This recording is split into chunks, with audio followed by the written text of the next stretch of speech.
I want to look at data from external sources and using it to inform things such as what markets you should be in, what portfolio you should have with you in those markets.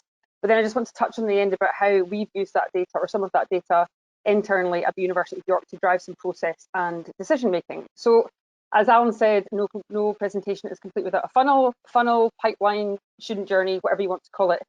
Any of us on the call who are marketers or recruiters spend a lot of time at that kind of front end of the funnel. So looking at how we generate more interest and generate more applications for our universities. In pre-COVID times, which feels like a long time ago, that would have obviously been a lot of travel to international markets, to exhibitions, roadshows, working with our agents, working with our sponsors to generate those leads. A lot of that activity has now obviously moved online, including online seminars, online open days, which we're all finding our way through with varying success. And a lot of that's been put into digital activity, which is a good thing.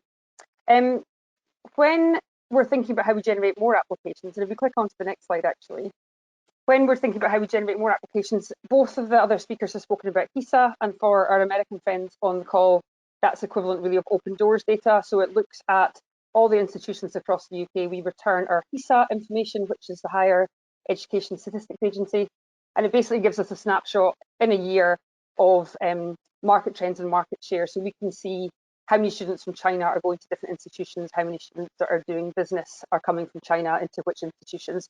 So it's a really useful tool, but it is a rear view look of what we want to achieve. And although it tells you where you've been, and it also tells you where your competitors have been physically, it doesn't allow you to kind of map out where you should be and where you should be going. And one thing we realised at the University of York was how did we want to look at that map and how did we want to use it? And what are the students that are 1 year or 2 years or 3 years away from us? What are they looking for and how are they looking? So do we have what they're looking for? Do we have it, but we call it something else? And that's a perennial problem in HE. If we have what they're looking for, do they know about us? And if they know about us and we have what they're looking for, what impact is that having then on enrolments? And if they're interested in us and they don't get here, that's the data I'm most interested in. What can we do to improve that market share in particular markets? So to click onto the next slide, that was a business problem, identifying future demand, but that was also a problem on top of other problems we were facing at the University of York, and this was referred to by Alan just a second ago. We have and continue to have a significant over-reliance on China for postgraduate taught recruitment. So from a student experience perspective, we want to really remedy that and look at how we can diversify and increase recruitment in alternative markets. And we really wanted to do that looking at demand-led market intelligence. So what are they looking for and how can we match that, or can we match it, or are there markets where we just have to walk away from? And data is really important for that reason as well, to tell you what you shouldn't be doing as well as what you should be doing. And we really wanted to benchmark against comparable or competing institutions because we wanted to see who was enjoying success in accessing emerging demand and how we could perhaps mirror that success or share that success, shall we say. So we chose 5 markets to work with IDP Connect in, and I've worked with IDP Connect as a core member for quite a while. And we chose markets, the markets of India, Indonesia, Malaysia, Thailand, and United Arab Emirates to do a really kind of very, very deep dive into what those markets are doing and how we can get more traction in those markets.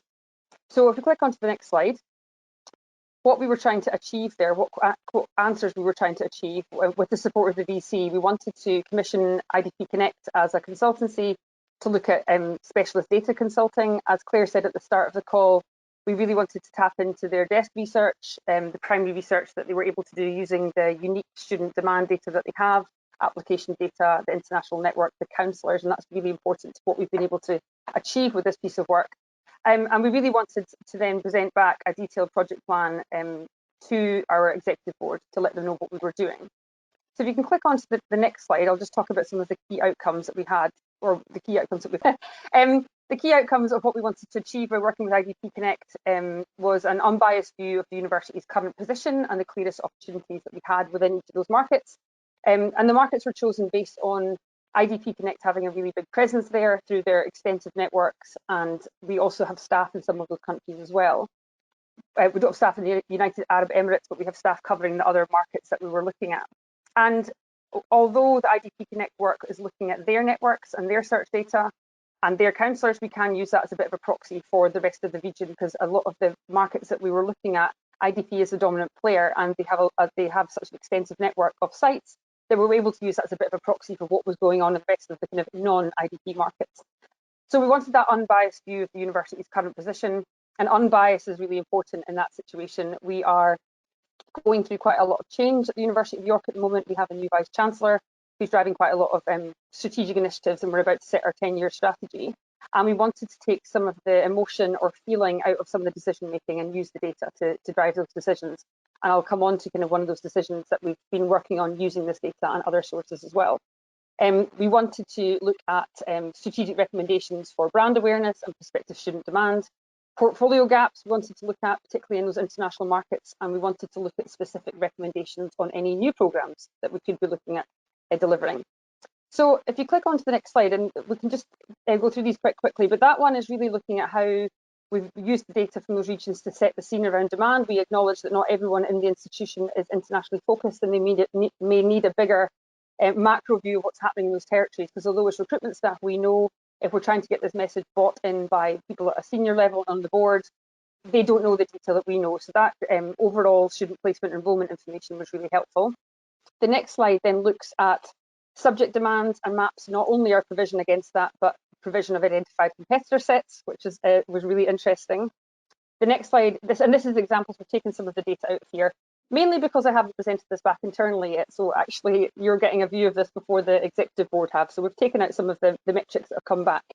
But we then looked at major cities and the top 5 courses in each city, and again mapped that against our provision. Where are we missing a trick because we don't have the right portfolio, or where should we be doing better because we do have the right portfolio, which is really interesting. The next slide just shows, again, a little bit more around the perceptions of the university. Again, we've anonymised this, but this was a really important slide for us, and this was reaching out using the IDP counsellor network. So the perceptions of York, and using lots of different measures. So the IDP interviewed all their counsellors about the perceptions of York against their competitor set, and looked at things like brand awareness, admissions processes, how we do our marketing, how often we visit, how often we keep in touch. So some of it's quite stark to get that feedback and say, you could be doing better, but actually it's really helpful for us to say, well, these are the areas that you can improve on, and we can put some immediate returns in place to help improve those perceptions of the university, and in turn, hopefully raise awareness of York amongst that really critical counsellor network. The qualitative data that they did and the quantitative data really combined well to set a clear direction of travel, and the IDP are presenting next week to our executive board. Good luck, guys, to talk about this. And then what will happen as a result of that is there'll be clear ways in which we then do our marketing and recruitment, and that's been really important. So the last slide there in that section is looking at our share of search against competitors, and then that shows how that goes through to enrolment. So that's what I was saying a few seconds ago around, if we're not getting the enrolments, but we're getting the search, what's happening in the meantime? Is it something we can improve on as an institution? So that's great. You got your budget signed off to get your research, and I do understand that some of you on the call may be thinking, well, that's the hardest part of all, is getting the budget to get this research done. And we've been really fortunate in that we are at this point in our journey as an institution where we're looking at that 10-year strategy, and the university's made a conscious decision to say, let's not base this on anything other than data. And we've used IDP Connect data for postgraduate taught overseas, but we've also been working with data-HE, and they provided information for us at the undergraduate home level, so UK home recruitment. So I just want to spend a couple of minutes now, and we'll pause then for questions, just showing you how we've used some of this data. So if you just click on to the next slide, and then maybe one more. Oh, that's okay. So what we've been able to do is, I've maybe provided the wrong slide deck, sorry. We've been able to take the data that IDP Connect have done, and also that data-HE have done, and we've been able to really look at what our market share is, and then we've been able to look at what the potential for growth is in those markets. So IDP Connect IQ and also data-HE have said to us, we know there's particular areas where the market demand is going to be going through the roof in the next 5 years. So we've been able to say, do we offer that subject? So something like accounting and finance, that's set to grow by 30% over the next 5 years. We've used data to say, right, what's our market share at the moment? And what could our market share be based on the fact that the market demand is going to grow by 30%? So we've taken a growth metric based on that information. We've then looked at how we would then market ourselves as attractive to students. So we've taken data such as graduate outcomes, we've taken NSS, we've taken information around what the market provision is more generally.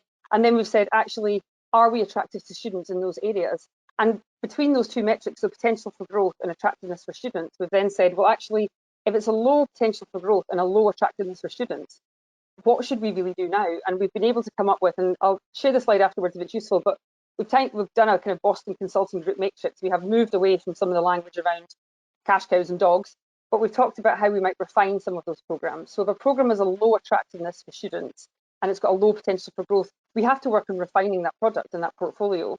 If it's got a high attractiveness to students and a high potential for growth, we put that in a box called Accelerate, and it's like, well, let's go. Let's see where we can take that market, that course into those markets and really grow those numbers. So it's about being able to take the data and say, I mean, we got, as an example, we got a 240-page report back from IDP Connect as part of this, and so much data that was so incredibly useful, but actually could be quite overwhelming. So it's about saying, well, which parts can we use to inform marketing and recruitment, and which parts can we take to inform portfolio review, and which parts can we take to inform some other part of what we're doing as an institution? I think it's allowing yourself to take the information and break it down in those types of projects, I think in a project way, to say we're only going to look at this one part of the data for this particular project. And it allows people to buy in and get that shared understanding of where you're trying to get to, but without having to look at it from the macro perspective, because that can be really overwhelming and you can actually lose the crowd as part of that as well.